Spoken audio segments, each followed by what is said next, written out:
Good afternoon. It's Friday, the 5th of June 2015, just after 1 o'clock. Welcome to UK Column News. I'm your host this afternoon, Brian Gerrish, and with me in the studio, I'm sure you've seen already, is John Hurst. Don't adjust your set. The scales are absolutely true. Thanks for joining us, John. Thank you. Thank you for the invitation. We will also be joined by David Scott by live video link to give us his north of the border exposure. And behind the technical desk today is Nick Green. Well, the weather cold and a bit gloomy. That's most of the reports that we're getting across the country. I don't think I'm going to dwell on that too much. Let's talk about some good news. And the good news for UK Column and many other people is that we have finally managed to get a politician to come onto UK Column News. The lady is Bethan Jenkins here from Plaid Cymru. She's a Welsh Assembly member, and a couple of days ago we did an interview with her about the Linda Lewis Neath Port Talbot child snatching case. That interview we will play in approximately 15 minutes or so. We've got some other news items to cover, but really tremendous news that that case has now caught the attention of an Assembly member. And that is a lady who is absolutely brave enough to stand up and be counted. If I could comment, Brian, of course she doesn't need to be, because she's got parliamentary privilege in the same way as members of the mainland Parliament have. The Bill of Rights covers it. Debates in Parliament show it not be impeached or questioned. So she's got the power and she's using it. So let's hope more MPs and more MEPs and Assembly members catch on. I'll take your point. Okay, well, let's have a look at other matters that are happening. And one of the key ones, of course, is that George Osborne is now the hatchet man, further cutting budgets. We're just going to have a look at what he's been doing. But of course, the thing for us all to remember is that everything he's doing is based on a lie. The lie is that there is no money. Of course, this is complete nonsense, as the fraudulent international banks create money out of nothing. This could be solved with the Bradbury pound, but let's just have a look at what he's up to. So the Mail here saying that £500 million is cut from the defence budget, forms £3 billion in savings, and what sort of areas is he going for? Well, the Mail set this out very nicely. We've got transport, defence, big cuts to universities and education, justice, public health, local government. He's hammering everything, all on the basis that there is no money. Well, what sort of man is George Osborne? Let's remember, because he appeared in the national press, these were photographs of him in his early days with some fairly dubious young ladies, a lot of drink on the table, and many other people have said they believe that there were other substances on the table. Whether that's correct or not, of course, a lot of people picked up on the extraordinary live footage of George Osborne looking as if he was just about to fall unconscious, or he'd been drinking. Some people have even said, was he off his head on drugs? This is the man that David Cameron has seen fit to make Chancellor, and the man who is now absolutely out to, I think, destroy many institutions in UK. Well, just to give you a practical example, I noticed his local government cuts 230 million. Well, my researches are that Powys, the county where I live, has 302 million in reserve. Right. So perhaps I should write to the Chief Executive of Powys and say you should help Mr Osborne out. This is a subject which has come up before. We are going to be talking about it, and you are the man at the moment who has been leading the investigation. But what we are learning is that public authorities across the country have been running two sets of books, the figures they make public, and these vast amounts of money that are held in reserve, which the public is simply not supposed to know about. If you think this is fiction, stay with us over the coming weeks as we work to take the lid off this. But very quickly, David, what's the situation now in Scotland? Sorry, now that SNP's got hold of finances in Scotland? Oh, the SNP won't touch the finances in Scotland because then there would be nobody to blame. So we're just allowing the main financial decisions to be made in Westminster. And despite the fact that we were assured we could be completely independent in 18 months, to actually have fiscal independence, that's going to take years, maybe even decades. So there are many, many years of blaming other people for financial constraints still to come in Scotland. Interesting stuff. And we're obviously going to be taking a deeper look with you towards the latter part of today's news about what is happening in Scotland. And I believe the term "One Scotland" is now beginning to come into the public domain. Oh yes, and fascinating from John there on matters of two sets of accounts.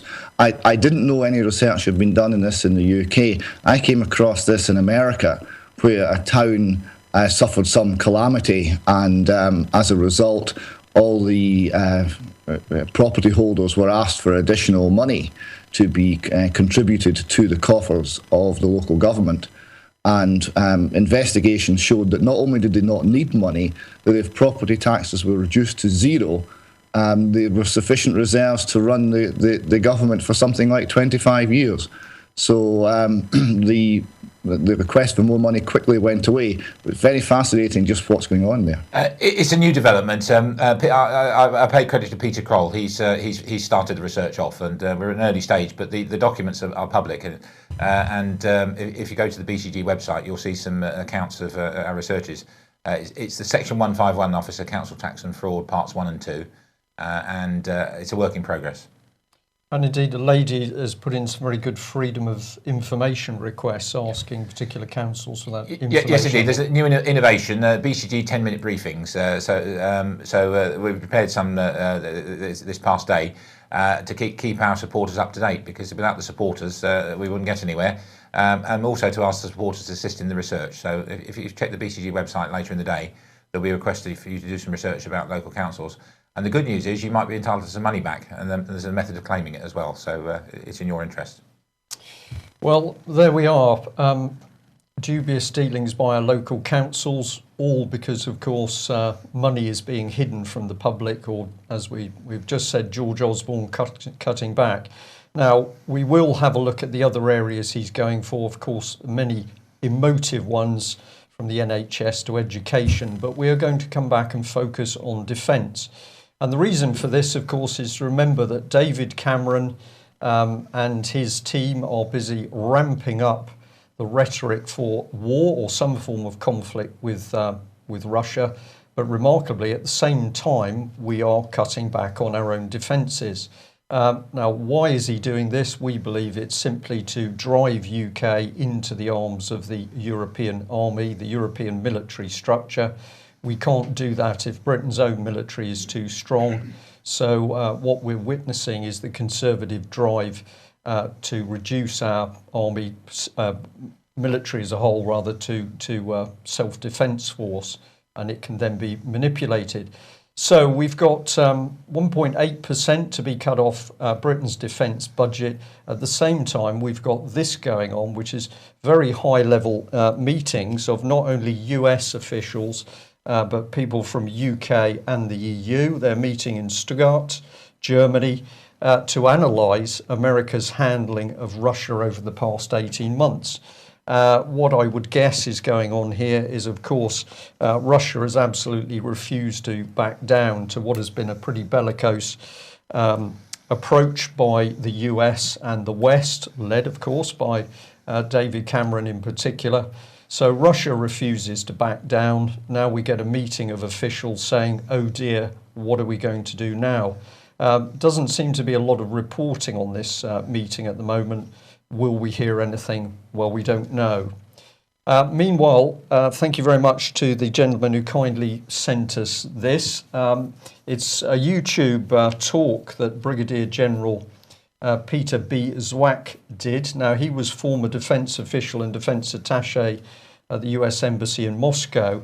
And this man has been saying some remarkable things. He's saying that he is very, very concerned about the aggressive policy against Russia being played out at the moment. And he says that one of the key things that should be happening is, far from troops being moved up to the Russian border. There should be a stand back of forces on both sides, and coupled with that, there should be proper dialogue between the West and Russia, in particular with proper involvement of senior military people. Now, this is one of the continuing themes that the UK column has been hearing over the last few weeks, that Britain's senior military personnel are simply now pushed in the background. David Cameron and his defence staff don't want to talk to the heads of the Army, Air Force and Navy.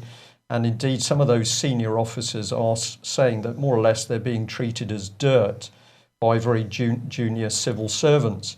So if we can put that one back on screen, Nick, we thought we'd just show you really some of the men that seem to be controlling Parliament, really. There's only two of them. The people we're speaking about are Oliver Letwin and Francis Maude. And what makes these men special is that they've got an iron grip over Britain's Cabinet Office, and the Cabinet Office is simply taking control of all other government departments. So these two names keep coming up, a lot of disquiet amongst Britain's senior military, that these men are not paying any attention to the professional knowledge and skills of those top brass. They're simply saying we're in control and we are going to enact our own policy. My concern about this is the surrounding Russia with NATO forces, of course, cuts the response time if from the Russians' point of view. And increases the danger of an accidental World War III. It's also in breach of various treaties that have been enforced for many years.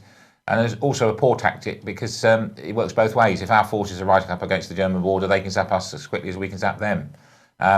As far as taking on the Russian forces, I never thought I'd say it, but if you were to check out the videos of May Day and the 70th anniversary of the Great Patriotic War, as the Russians call them, amateurs taught. I was a territorial army officer many years ago, so I've got some knowledge of this.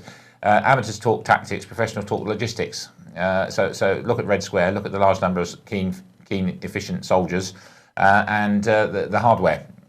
And the other thing to look at is the relation between Mr. Putin and his population, his armed forces. I've acted as an outer bodyguard for senior politicians, including prime ministers, and the one thing they're terrified of is contact with the public. Mr. Putin is completely different. He doesn't appear to be surrounded by bodyguards. He mingles with people. He shakes hands. He sheds tears with veterans of World War II and that sort of thing. So he's a leader, and that's not what we've got here, is it? No, we've got something very different at work. Now, sticking on the fact there's an agenda running at the heart of this very devious Conservative government, we're going to come back on the subject of British Aerospace. This is just a screenshot from their website. Now, we've made the point before, we could discuss the right and wrongs of the military-industrial complex, but we're talking about something different here. We've got informed sources that are saying to us that basically there's a scam going on. The Conservative Party knows that if it pushes through these draconian cuts, there's already a falling order book for British Aerospace. And I am being told that the deliberate objective of this government is to completely undermine British Aerospace's order book and therefore make them vulnerable to a hostile takeover. And the significance of this is it would simply rip the heart out of Britain's defence industry. Coupled with the cuts in frontline troops, we would not have the ability to defend ourselves. Well, cutting BAE means we have no surge capacity, because the basic logistic principle used to be stores were stocked up and kept in reserve and then rotated, and now they rely on so-called last-minute ordering and surge capacity and that sort of thing, and it's all being whittled away. Yeah. So serious stuff going on in the background, from relationships with Russia to what's happening with our armed forces and procurement. Let's have a look here at what the Daily Mail seems to think is important. So a massive article, In Heels, the Army Captain Born a Man, transgender British soldier 27 poses in glamorous photo shoots as she reveals the battle she faced from an early age. So there's a picture there of our army soldier. This is what she looks like now as an officer. And we'd just like to point out that against the very serious background we've just discussed, the Daily Mail has given 26 paragraphs, 7 major photographs, and a video to what is clearly promoting a political transgender agenda. So we're not getting drawn into the needs of people for this. What we're looking at is that we have got a political agenda here to promote something. And what a shame that the Daily Mail can't put the same effort into actually reporting on the plight of the injured, unemployed and homeless military veterans. So this is where Britain's press becomes ever more interesting. Are they really reporting news, or are they simply pushing forward what is a political agenda? We think it's the latter. And certainly Britain's press doesn't want to say too much on the story of child abuse. So we've stuck with the Mail here. They're back on investigations in Jersey. We're apparently led to believe that 13 people are now in the spotlight. We just say, look at the language being used. If you can read that on screen, it's all historic. There's no hint that there's any child abuse going on in recent times. It's all back 40 years ago, 30 years ago. It's all around allegations, and it's all around celebrities and the famous. So pretty twisted language. I believe that the objective of these articles is to make people think it's something that all took place a while ago. Don't worry your little heads about it. I'll just cover the other two, and David, I'll just give you a quick slot. Okay, can I just slip in? Indeed. I don't often tell jokes. British prisons are like holiday camps. They're full of 70s celebrities. 70s entertainers. There we go. Well, there's no answer to that, really. Let's look at this one. This is the BBC. Well, we've got Norfolk paedophile ring case. It says police investigating social workers. Do we believe that? Well, the evidence is always contrary. 6 women and 4 men deny playing any part in the sexual abuse in Norfolk. Norwich Crown Court was told 2 Norfolk County Council social workers were alleged to have brackets tidied up documents. Now, we've been talking about fraud, corruption, perjury in the family courts as a result of social workers. Here we've got the new phrase tidied up. Gail Bernard, a senior social worker at Norfolk County, told the court the children had described being abused at sex parties and rewarded with certificates saying secrets are good, don't tell anyone. But this was the bit that caught my eye. The court heard the children had alleged they were abused hundreds of times, but in 2010, police closed the case, saying the number of allegations made a police prosecution implausible. Well, before I just see what you say on that, John, as a former police officer, let's bring that statement up on screen. Here we are. They were abused hundreds of times, but in 2010, police closed the case, saying the number of allegations made a police prosecution implausible. Let's remember these 2 youngsters on video, the Hampstead boy and girl, talking about horrific abuse of themselves and other children. Great detail. What happens? Well, the Met Police simply does not investigate the case, and then, hey presto, there's no crime. John, just a couple of words, because we're watching the clock a bit. Words fail me. What the establishment needs to remember is that we're trying to seek justice by official channels.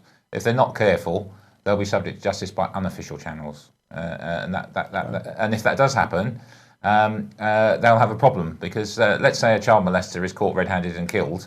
Will a jury convict the killers? Probably not, and then it will feed from there. So the establishment have lost their touch. They're not keeping out of our view. We can see you now, and this is going to come to a head eventually, one way or the other. Thank you. Well, one of the areas of the country that certainly something is coming to the head is in South Wales, and this brings us on to the Bonnie Lewis case. This was part of an original article the UK column published back in October 2008. Bonnie Lewis kidnapped by the state. And we said, as social services get power to section parents as mentally ill, why every parent in Britain should be fighting for the safety of their children and child courts that are open to the full public scrutiny. Now, we reported on this terrible case of kidnapping by the state. One of the key parts of the article, I'll read it because it's probably a little bit small on screen, but the start of it was not to do with social services. It was to do with utter failure, fraudulent operations and a cover-up within the NHS, failure to diagnose a serious illness, removal of a healthy appendix when the hospital had no licence to operate, a cover-up of severe post-operative abscess, excessive prescription of drugs, some not approved for use on children, negligent prescription of oral morphine, incorrect discharge and prescription forms, confused and incompetent hospital referrals, examination and treatment, false denial of Bonnie's pain by doctors and social workers in favour of psychological accusations against the parents and the child herself. Well, what was Neath Port Talbot's response? Well, quick as a flash, they went to the courts for an injunction. So this is how we then stated the case.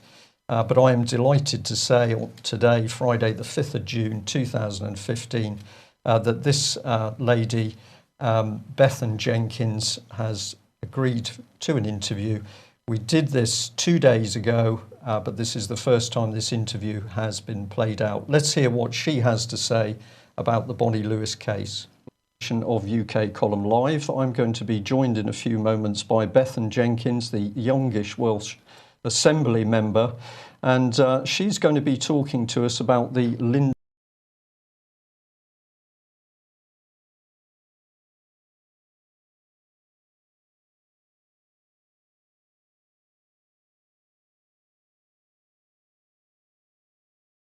edition of UK Column Live. I'm going to be joined in a few moments by Bethan Jenkins, the youngish Welsh Assembly member, and she's going to be talking to us about the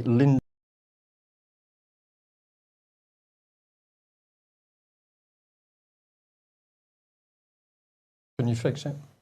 Well, it is quite remarkable how the gremlins appear every time we have something of immense significance.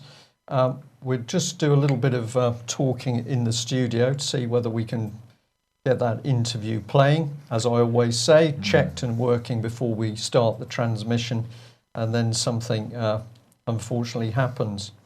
If I could just comment, as I mentioned, Brian. Please do. I'm glad to say this time next week you won't be watching this video live because it'll be sub judice. The matter will be before the courts. It is before the courts as we speak.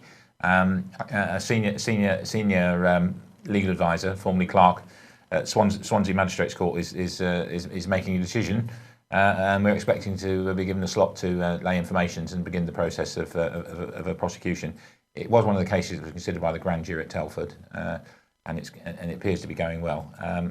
If they try to cover it up, they'll have a problem, and it'll be a personal problem because the individuals will be held to account. Right, I'm just waiting for a report. Okay, we think we're ready to go on that. Let's try this again.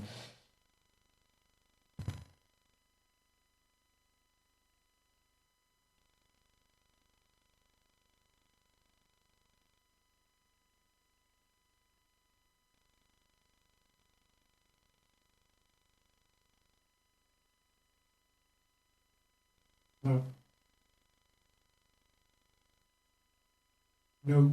Okay. Right, I'm just...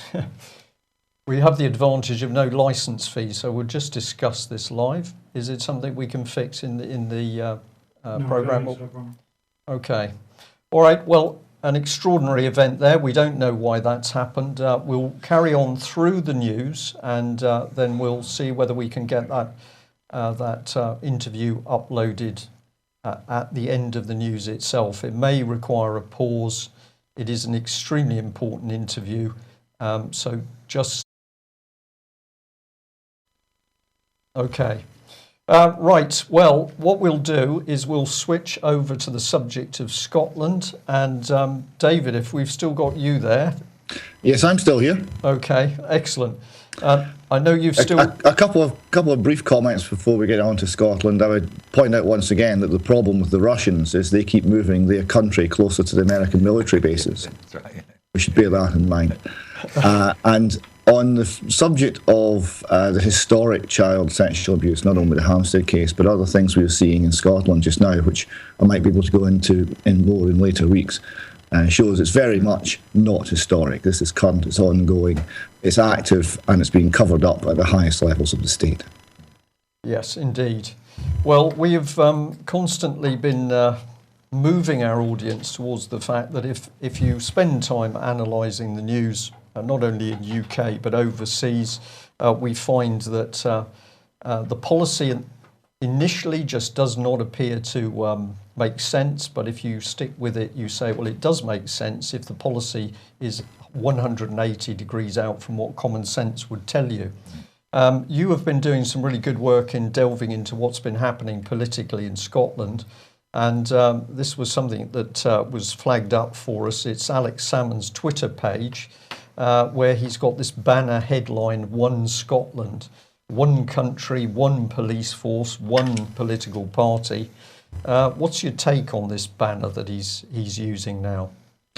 Well, yes, you would have thought if you were a nationalist and socialist party, you would have avoided any headlines that looked a little bit like Ein Volk, ein Reich, ein Führer. One Führer, yes, yeah.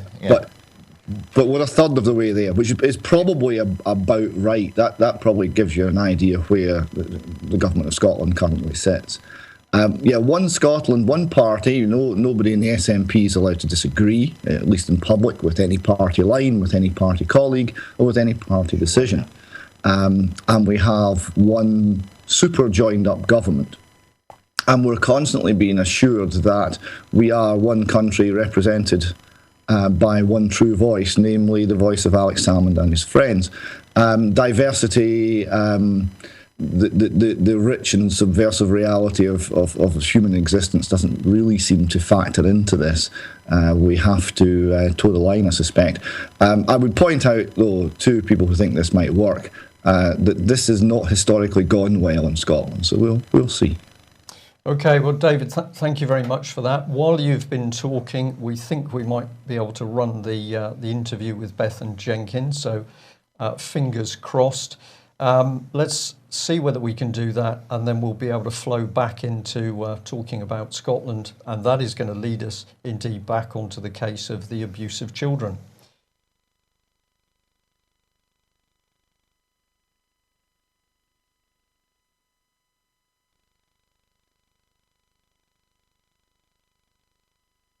No? Okay. All right. We're obviously suffering today, or something is against us. David, let's follow this one through. I've got another article here from from the Daily Bell, talking about Big Brother is watching. This really seems to be affecting us all now, that we see the state, whether it's north of the border or south of the border, the state becoming ever more powerful and intruding not just into our lives, it wants to control every element of our lives. Yeah, this is from America, and there seems to have been airborne surveillance of the American population going on, where people have found that the flight plans of small aircraft hired indirectly by the government involves circling repeatedly over large population centres during interesting points, either riots or public demonstrations and things like this. So what information they're gathering or what exactly they're doing, we're not quite sure, but we are being surveilled. That we know. Yeah. Okay. Well, this is, of course, follows on from, as we see this surveillance, onerous surveillance coming in from the state. We've been looking beyond the normal limits of politics to say, well, who are the organisations actually driving the political agenda? And last week you flagged up Carnegie, and we were taking a look at a couple of people in particular, but you found this particular Carnegie document here. I don't like the cover of it. It's to me, it's sinister. But what was the interest of this particular one? I believe communitarian was moved. Yes, yeah. You mentioned on the show last week that the one joined up government, the Scottish model of government that's been brought through under the radar, smacks of communitarianism. Now, I found this document which mentions communitarianism 12 times in connection with the so-called enabling state. So it very much is seen to be one and the same idea. And this has come from Carnegie UK once again. This seems to be the organisation that's pushing this agenda most vigorously. So we have these unaccountable organisations who seem to have access to more or less unlimited money. They are the ones formulating a policy, and then that's simply being pushed through our puppet government structure. Well, you got a bit more out of this find. Government as a single legal entity, the plans behind the plan. I'll just show a couple of these and then hand it back to you. But this is to do with policy in the Isle of Man, Tynwald. We have engaged Sir John Elvidge. This is the man, of course, David, who you were mentioning last week. Sir John Elvidge, who was the architect of the Scottish Government model, to carry out a review of our current government structure. So he's brought in as some form of consultant, and then they like what he does so much that Tynwald endorses the report into government as a single legal entity by Sir John Elvidge and requests the Council of Ministers to report by no later than June 2015, because we're going to implement it. And here's the man, but, well, look at this. He's not just changing government in the Isle of Man. He's hopped over to Ireland, and he's now going to, he's now working on an enabling state seminar there. What is this man up to, David? He's very busy, isn't he? The fact that we're seeing this being extended to the Isle of Man with its ancient form of government and its ancient form of law, which is largely independent, and offers certain protections that are missing in the mainland UK, is all the more sinister. So we're seeing any diversity in how we're governed being swept away, and this one governmental single giant government model being brought in everywhere. The Isle of Man document goes on to outline the named persons scheme in Scotland as an example of the harm that this can do the individual and individual liberty, and as a warning to the people of the Isle of Man what could be coming their way. So John is obviously, yes, going to Ireland and America and China and many other places, proselytising for the Scottish model of government. I would point out it's not Scottish, and it's not really government. What it is something else. It's something more totalitarian than the word government really communicates. Okay, well, let's add a bit more information for viewers today. We'll bring in this slide here because we've got what a changing UK can learn from multinationals. There's the man again, Sir John Elvidge. This is from Harvard Business Review. But we're now saying, well, not only are we changing the model of government, we need to change it, learning from the multinationals. These are the immensely powerful global corporations that simply do as they please, including manufacture money out of nothing. What they do is for profit. It's not good for the. It's not for the love of mankind. And here we've got this common purpose guru, Sir John Elvidge, saying, well, we need to get government more online, learning from the multinationals. You couldn't make this up, really. John Harris, who sadly passed away this week, would have been very interested in this, because he was always pointing out how a number of the organisations that we're told are our organisations or are somehow owned by us are in fact PLCs. In fact, a number of the people in politics are themselves private companies for assorted reasons, none of them particularly convincing. And here we see an article written by Sir John Elvidge and someone from the private sector describing the reorganisation of government as basically a relaunch of a company. and doing it explicitly. Yeah. This is a reorganisation of a firm to increase the profits. And of course, we and many other people have been warning that if we take the NHS, for example, David Cameron and the Conservatives, and it was the same under Labour, utterly lying about keeping the NHS as a public body because it was being privatised while they were lying to the public. And that's the intention for the NHS, of course, is for it to be a pure profit-making organisation. Now, yes, if you go back to Adam Smith, he was quite explicit on this. He said if you put three businessmen in a room together, they'll conspire about how to rip off the public. The reason they don't, and the reason the private sector is successful and is able to provide a great deal of goods, essential goods, is competition. Is the fact that if people conspire to rip off the public, somebody will then say, well, I will provide a fairer, better service, and he will win in a competitive marketplace. Yeah. It's the competition that keeps it straight. It's a competition that's the barrier to the excesses of what is really the evil of the human heart. If you take that competition away and have a state-sponsored monopoly factored into private sector, the scope for corruption is simply enormous. The investigation into the Section 151 officer and what's happened to this money is hopefully going to lead in that direction, and some people are going to have to account for it, what they've done. So as I commend you to the two articles, and I invite you to join in research. A lady on the screen has asked Lordy, can we say thanks to Bonnie? I will pass it on. I'm sure she's watching in actual fact. As any person that's suffered abuse, it can be traumatic. Just talking about it, and she's talked about it, she's written about it, she's made statements about it, and she's prepared to go to court about it. And fair play to her. So I'll pass it on, Lordy. Thank you. Okay, on the basis of third time lucky, we're going to have one more go at getting that interview out. Fingers crossed.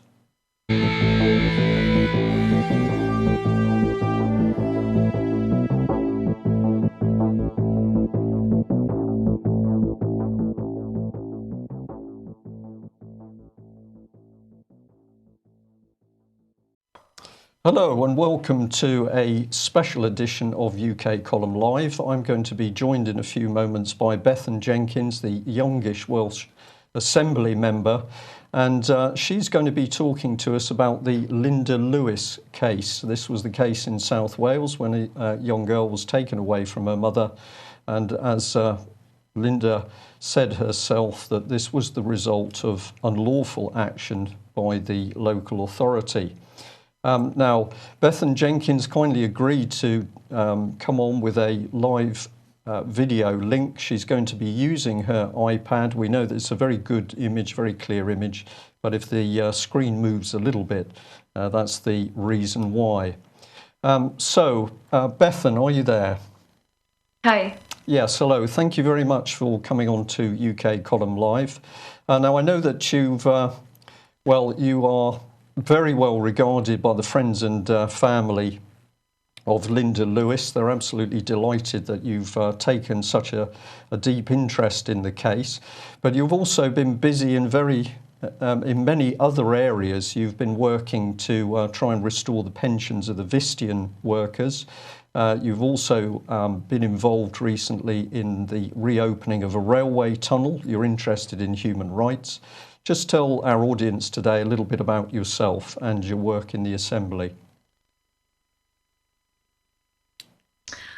Yes, hi, and I'm pleased to be invited on this programme to talk about this particular case. I was elected in 2007 for Plaid Cymru in an area which is South Wales West regional seat. So it covers from Bridgend, Ogmore, Neath Talbot, from Swansea to Gower, so it's quite a large area. And within that area I cover a vast amount of campaigns, just as you said, with regards to former Vistian workers. So over 700 are actually live in Swansea, who we successfully managed to recover their pensions from Ford when they initially refused to award those pensions to them due to the funding being transferred to a spin-off company called Vistian. I've been involved in the Rhondda Tunnel campaign to reopen the line between Blaencwm and Blaengwynfi in my area for cycling use, and that's a very exciting campaign. And on a national level, I speak in the National Assembly for my party on sport, culture and broadcasting, so quite a wide brief, as well as sitting on the Education Committee. But my passion is helping individuals and groups in my own region and helping them raise their own voices really through the system. It's not about me sort of doing things for them per se, but helping raise awareness and helping them feel that they're empowered to change things in their own lives. And I think with this particular case, you can see how it's so unjust. And I think that that's something that motivated me to want to get involved and to be in it for as long as I possibly can as an Assembly member to help Linda and to help those who support her. Well, thank you very much for that. Of course, human rights is there on your web page as a subject of interest, and I think many people would agree that this particular case is absolutely in that area. So tell us, how did you first get to know about the Linda Lewis case? Well, actually, it was through another area of interest of mine, which was financial education. I was trying to bring a law forward in the National Assembly for more financial education, and I met one of her friends, Richard Day, at a credit union stall in Port Talbot because he works for the credit union. I don't think he'd mind me saying that. And then he just said, well, actually, I've got this, friend, and he started telling me about Linda. But I actually thought, first of all, that it was a work of fiction, merely because I thought it was so fantastical that something like this just couldn't happen to somebody. And so obviously I said, well, yeah, I'll meet Linda and I'll go through the documentation. And so that's what I did with one of my team. I went to her house to do that. We've been back since on numerous occasions. So really, it's just, even though we've been involved for a few months now, it's still very slow in terms of processes and getting access to information. But that doesn't mean that we're going to give up, but it does mean that it's going to be sort of a longer campaign than anticipated, in the sense that, there's lots of things that we have to build a case on, and there's some information that we don't have. And obviously, as Linda and the others have experienced, we may be blocked from time to time on accessing certain pieces of information. I'm willing to help, and I'm willing to do all I can in that context, really, because I think that that's the least that she deserves, really, from somebody in my position. Right. Thank you for that. Of course, Linda initially came down to see UK column, I think about 8 or 9 years ago. It was a long time ago. She was the first lady who'd ever come to us talking about problems really within social services and child issues. She arrived with a very big, maybe 2 suitcases full of documents. So I do understand the problem with the documents. Just for somebody who's watching or listening today who's never heard of the Linda Lewis case, would it be possible for you to, from your own knowledge now, to sum up what you think what's the key subject to the case? What do you see that's happened that is wrong, that's taken your interest? Well, clearly, there was issues around the care that her daughter received when she was ill in hospital in Wales, and I don't know what virtue we have in going through that, but that was, I think, the crux of it, in terms of potentially issues there that people wanted to not put out into the public domain, and that may be why there are people who are not being and who are not ready to potentially give us information at this stage. That's something that I have to explore. And then obviously the issue with regards to how then her daughter, when they went to America for treatment, was taken from her and removed from her and put into care by the authorities in this area, which is Neath Talbot. And then, of course, leaving Linda in a situation where she was without her child and had to spend, as she is now, her life campaigning to find out what went wrong and why she can't access her child. And obviously then, in the midst of all this, being accused of various things at the time without her knowing, which has now been brought to light that were untrue, and needing to really pin down who was involved, what authorities knew what, and how we can now seek justice in a meaningful way. That's how I see the situation at the moment, really trying to find paper trails and link things up so that we can build a clear case moving forward. Right, so we're immediately on this key subject of the paper trail, because of course to prove what's happened, to show what's happened, we need evidence. Everybody says, where is the evidence? So this is critical. I understand that you've been trying to get some of the paperwork out of David Michael, the head of legal services at Neathport Talbot Council. How successful have you been when you've asked for information from the council? Are they helping? Well, I think they're trying to avoid the key questions in the letter that I wrote, which was, can I access all information pertaining to the case? And he's written back to me saying, I've given Linda Lewis and you all the information with regards to the injunctions, but I'm led to believe by Linda and the campaign that those injunctions no longer apply. And so I have to be persistent in going back to the council now, and Linda is fully aware of that action, whereby I say back to the council, no, I'm not asking for information just on the injunctions. I'm asking for all information pertaining to this case, because until we have all information, as you said, we don't have all of the pieces of the jigsaw to build to effectively challenge this at other stages. I'm not saying that we can't, but I say that we need to effectively challenge. So that means that I need to access all the information. Right, thank you for that. There are two documents which stick in my mind, and I think for a member of the public, these are critical documents. There was Councillor Keith Davis, who had written a letter. This was some years ago, but in it he was actually happy to state, as an elected councillor, that he considered that his own council had acted ultra vires. They'd effectively broken the law. That was quite an amazing letter for a councillor to write, and very brave, I think, at the time. And the other document which is significant is the fact that a letter was written, stating that Linda Lewis planned to kill her child and then commit suicide. And this was actually used in the build-up to court proceedings, but was not apparently disclosed to Linda Lewis's own team. So effectively, from that one document alone, it would appear that information had been deliberately withheld from court proceedings, but that information was not only false, it was clearly designed to undermine Linda's case. Would you be able to comment on either Keith Davis' letter or this so-called suicide one?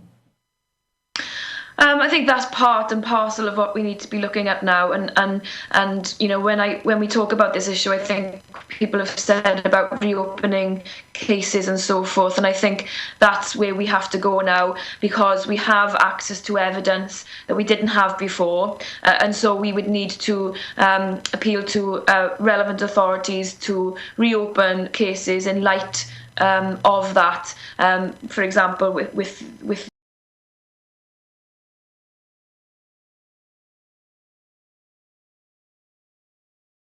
the note that you mentioned, and with regards to the allegations against the local authority in question, these were pieces of information that may and would have, I believe, changed the course of how things went at the time. And so really we have those pieces of evidence now and must push for that to mean something in terms of how this campaign moves forward. Right. Well, what has been particularly interesting for the UK column is that other mothers that have come to see us with similar problems, I'm going to say, with social services, children taken away, but they also speak about their children and other people being told that they intended to kill the child and then commit suicide. What we find particularly disturbing about these, I'll use the word allegations, but there's several mothers who've come to us using this same phrase, that it appears to be being used as a tactic, almost as though it's being taught, if you want to help lever the child away from the parents, this is the phrase that you use. If that is true, that is a very dangerous precedent. Have you, I'm just putting this one in, please feel free to answer or not, but have you got any inkling as to where this letter came from or how it was created? Who came up with the accusation about suicide? Yeah, I mean, I wouldn't want to speculate at this time in terms of on this show. I think it's for me to help, as I said previously, to if the family want to connect with the courts and the legal systems, and to say, look, we have this new evidence and we would like to reopen the case in terms of because obviously Linda was falsely accused, and build the case around the fact that we need to seek justice on that particular level. I haven't personally seen the other issues that you've mentioned, although I have obviously dealt with other issues with social services in my area, and we've also seen reports on Channel 4 News, for example, of parents having to fight for access for their children for various reasons. So, you know, it's not for me trying to avoid the question, but I think that answering the question, but I think what I need to do is to really take all the evidence that I will have, hopefully, and build that case effectively. Okay, thank you for that. Now, Linda also decided that she would take evidence up to the Metropolitan Police because she was deeply concerned with the fact that accusations had been made against her with I'm going to say, with the help of South Wales Police. Part of the story being told about her was that actually she had been convicted. Surprisingly, after she goes to the Metropolitan Police and makes a report, and of course we have South Wales Police apparently implicated in what's going on, what do the Metropolitan Police do? They simply hand the case back to South Wales. This seems to be wrong, and it does raise some interesting questions as to how the police investigate themselves. Can you comment at all on this, or give us your feeling on the Met Police's actions? Yes, well, I've written to the police about this as well, and they've offered me a meeting with the Chief Inspector at Neath, but it seemed to suggest a sort of informal meeting, and I'm going to be writing back saying, well, I need to have a formal meeting with the police on record to discuss this, because I don't just want to chat with the police. I want it to be recorded and noted, my concerns. So that's my interventions there, for the record and for your viewers. But on the point that you make with regards to the Met, I think, again, this is just so worrying, isn't it? You know, you're trying to bring potential allegations against one element of the police, and then it's passed back. I think we may have lost you, Bethan. Well, of course, I think it's very worrying that when Linda took the case to the Met to ask for them to investigate potential problems with South Wales Police, that the first thing they did was to pass it back to South Wales Police. And I think, you know, we should learn from history. We should learn from the current situation with the incidents around the Savile and the abuse of children that is happening, historical abuse of children cases. That we have to react at the time, as opposed to people believing that they can't speak out. And I think that people won't be as likely to speak out if the same police authorities investigating the issue. That's not to say that certain members of the police are, they're different now. There may be personalities that would want to hold others historically to account. I don't dismiss that at all. But we have to have faith in any potential investigation, and therefore that is something that when I request a formal meeting with the police, as opposed to a discussion that I've been offered, that's something that I will be making clear to them when the opportunity does arise. Okay, thank you for that. One of the questions that I know many people will be interested in, as an Assembly member, what powers do you have to actually press to get answers? Do you feel as an Assembly member that you're fully equipped to be able to ask the questions that you want to ask and expect local authorities or indeed the Assembly itself to answer you? Well, I'm a backbencher of an opposition party in the National Assembly for Wales. The Labour Party run the Welsh Government, so we have that clear separation, much like you've got the Tory government in Westminster with Labour and now SNP opposition. And so every week we get First Minister's questions opportunities in the chamber of the National Assembly for Wales in Cardiff Bay, which people can watch on Senedd TV. And I have the same parliamentary privilege as Westminster MPs have, apart from the fact that if there's an ongoing and open criminal case, I can't talk about that. So I've used it before when I've, for example, been raising concerns about the operations of open cast mining contractors in my area. I've used that parliamentary privilege before, and I wouldn't hesitate to use it again. But I will say it depends on the pressure that I can bring to bear on the Welsh Government, because of course I am not a minister to actually physically make those decisions. And so I understand from Linda Lewis and her campaigners that they feel they've been let down by Labour in the past. But at the moment we have to face reality and recognise they are the government, but I can work with them in asking key questions in the National Assembly that may then bring this higher up the political agenda. Thank you, Bethan. Bethan, if you will, just bring your head down slightly, or bring you back into frame. That's excellent. That's good. Just one last question, which is very, very straightforward, is that you are now working, obviously, with Linda Lewis. You're looking into the depth of the case. What outcome would you like to achieve? If you got what you want, you got the answers that you wanted, where would you like to see this case go? Well, I think that's more of a question for Linda. I think that's something that's really personal to her, because I say that because I think that the word justice is used in the campaign, and rightly so, and that's what she needs, is justice.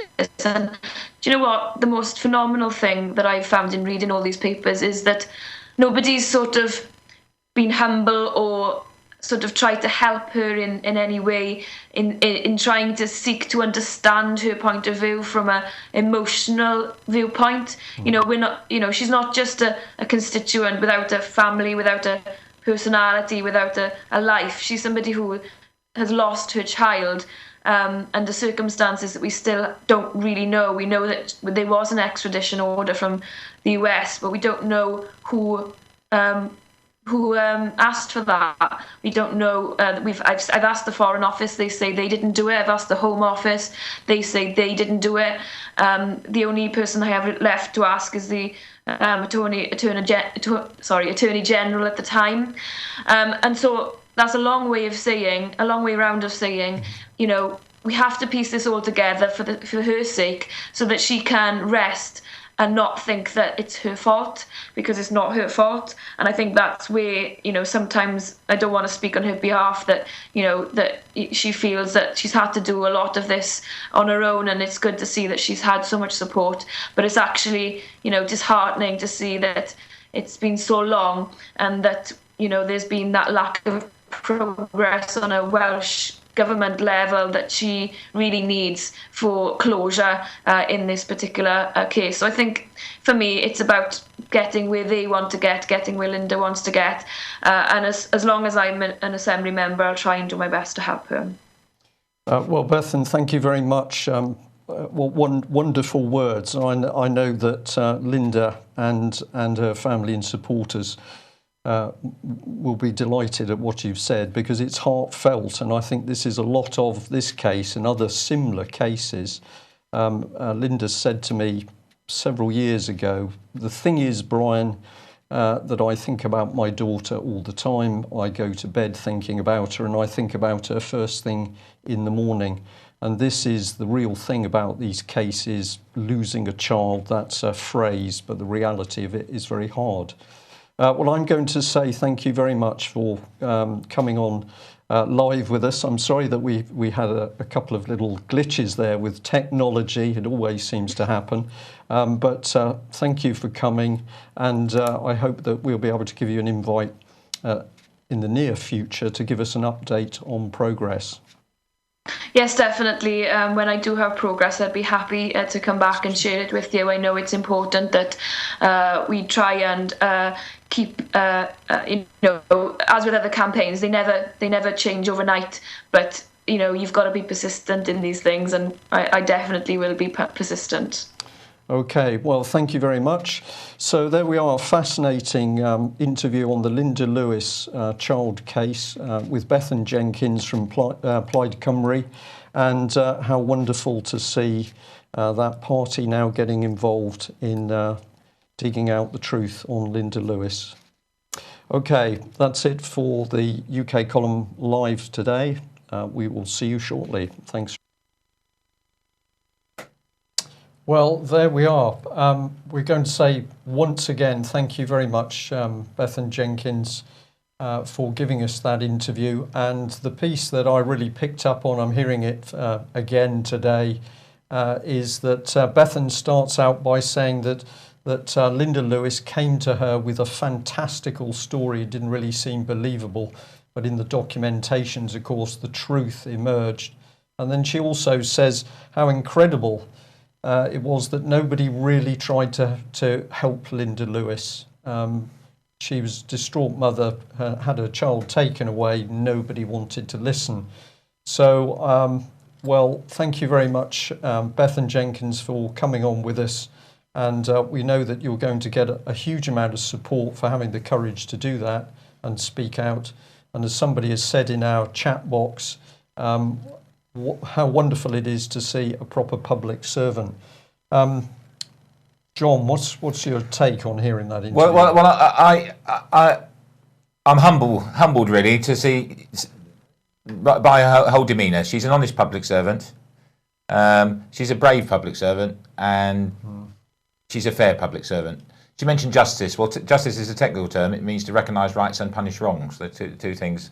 And those are the things the Queen promised in her coronation. And this lady is the sort of person we need in order to make sure that things are put right. I'm humbled. There's a few little technical things that I could point out to her if I was going to put my sort of amateur lawyer hat on. But what a fine speech, and I believe her.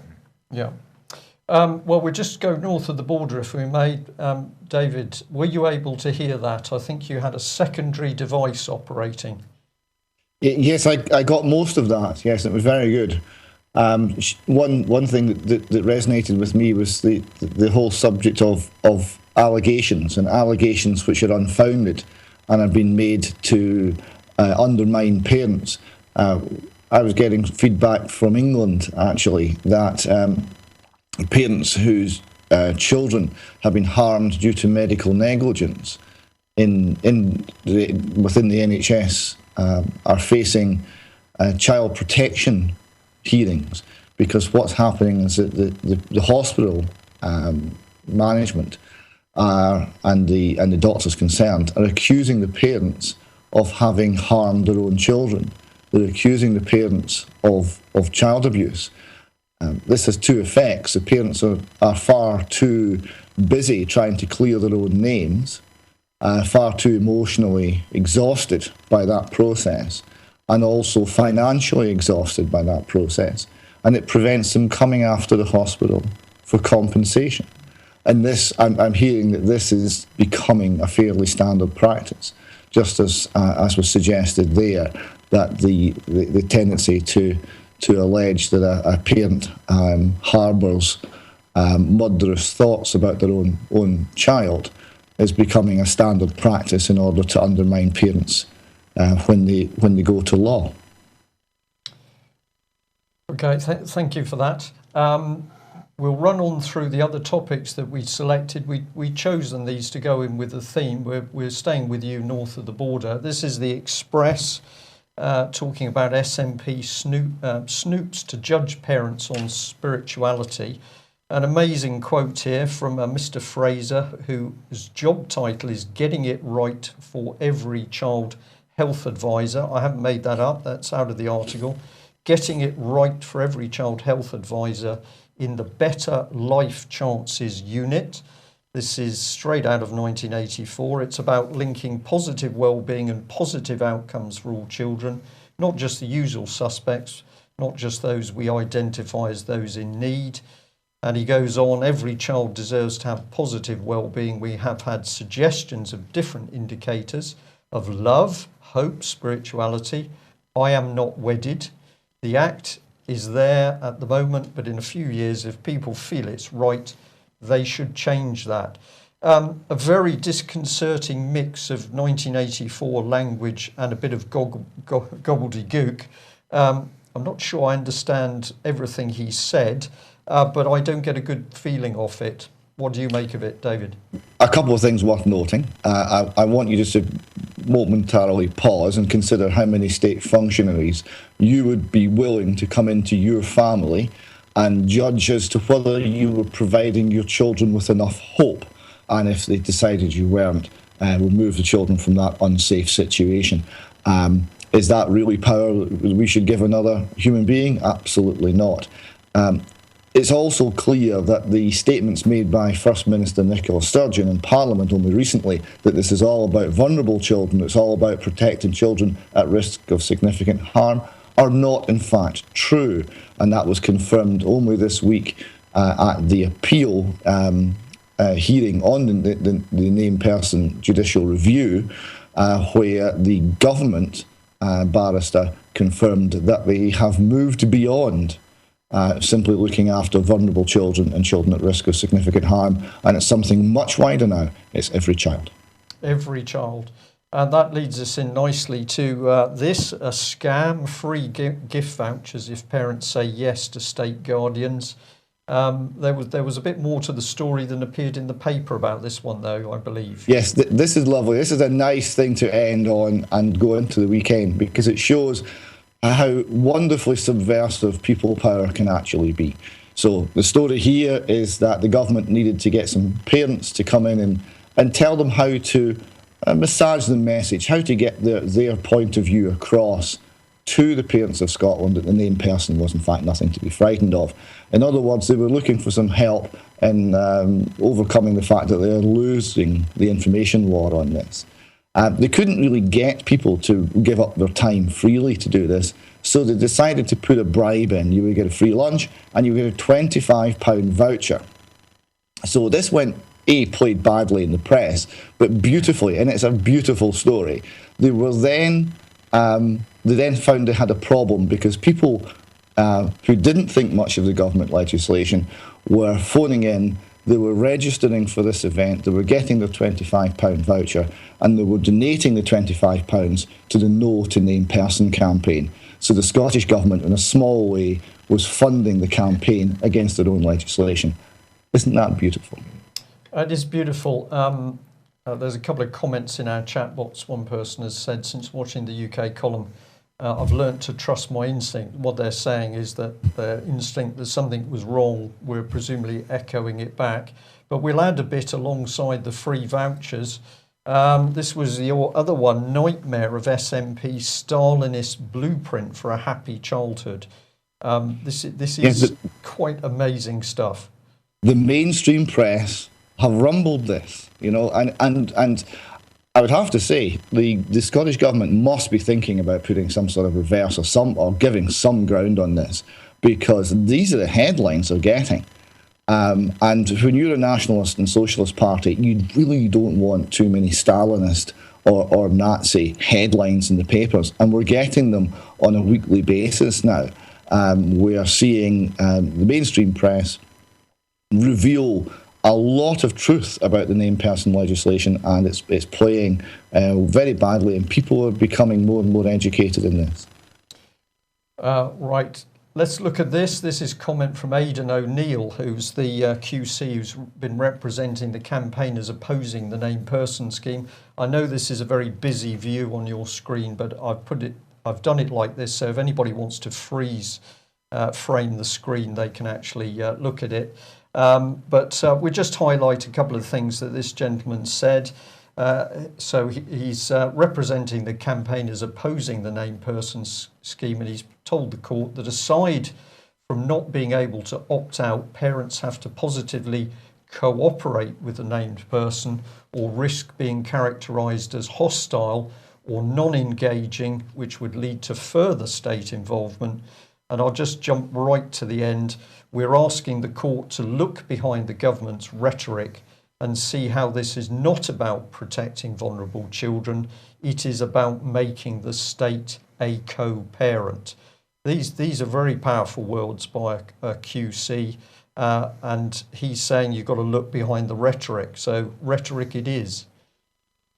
Yes, and one other comment he made there, he described the government case as newspeak euphemisms, and that is very true as well.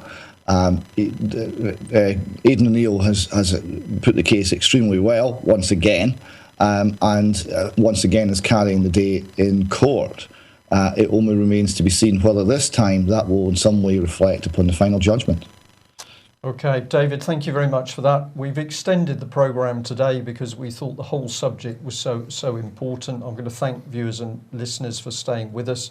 So I'm going to thank you, David. I'm just going to give John here the opportunity for a couple of words, and then what we're going to do is end the news programme, but it will be followed immediately by an interview we did yesterday with Kevin Edwards, and he'll be talking about his knowledge of the Linda Lewis campaign as one of the lead supporters of Linda Lewis for many years.